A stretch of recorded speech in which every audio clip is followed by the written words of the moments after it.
மத வேறுபாடே இல்லாத அனைவருக்கும் பிடித்து போன மதச்சார்பின்மைக்கு எடுத்துக்காட்டாக வாழ்ற உங்கள் அனைவருக்கும் மீண்டும் என்னுடைய சிரம் தாழ்ந்த ஸ்பெஷல் வணக்கங்கள். இந்த தமிழ்நாட்டில் இந்த மீன் ஏற்றுமதியில் 2வது இடத்துல இருக்கிறது நம்ம நாகப்பட்டினம் ஹார்பர் தான். ஆனா அங்க நவீன வசதிகளோட இந்த மீன் பதப்படுத்துற இந்த மாடர்ன் தொழிற்சாலைகள்லாம் இல்லை. அது மட்டும் இல்ல, இந்த அடிப்படை வசதிகள் கொண்ட இந்த வீடுகள்லாம் இல்லாம ரொம்ப அதிகமா இந்த குடிசை பகுதிகள் இருக்கிற ஊரும் நம்ம நாகப்பட்டினம் ஊரு தான்.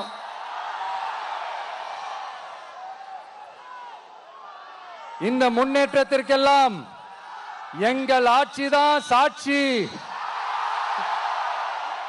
அப்படி இப்படின்ட்டு இந்த அடுக்குமொழியில பேசி பேசி அது நம்ம கேட்டு கேட்டு காதுல இருந்து ரத்தம் வந்ததான் மிச்சம். இவங்க ஆண்டது பத்தாதா? இப்படி தவிக்கிறாங்களே நம்ம மக்கள், அது பத்தாதா?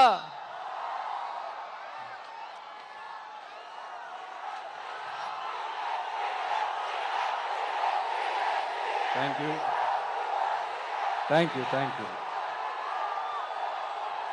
இந்த இலங்கை கடற்படையால நம்ம மீனவர்கள் தாக்கப்படுறதையும் அதுக்கான காரணத்தை பத்தியும் அதுக்கான தீர்வை பத்தியும் நான் மதுரை மாநாட்டிலே நான் பேசியிருந்தேன். அது ஒரு தப்பா?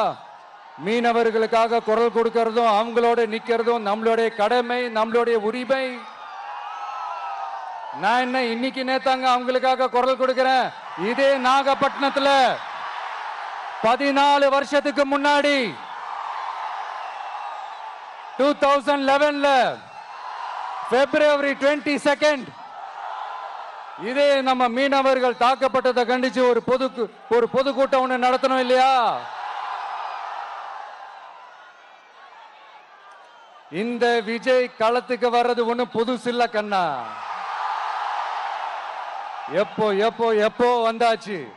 என்ன ஒண்ணு, முன்னாடிலாம் விஜய் மக்கள் இயக்கம் என்ற அந்த இயக்கமா நிற்போம். இப்ப தமிழக வெற்றி கழகம் என்ற அந்த ஒரு அரசியல் இயக்கமா நிக்கிறோம். அவ்வளவுதான் வித்தியாசம். அன்னைக்கும் சரி, இன்னைக்கும் சரி, இனிமேலும் சரி, மக்களுக்காக மக்களோட நிக்கிறது தான் இது.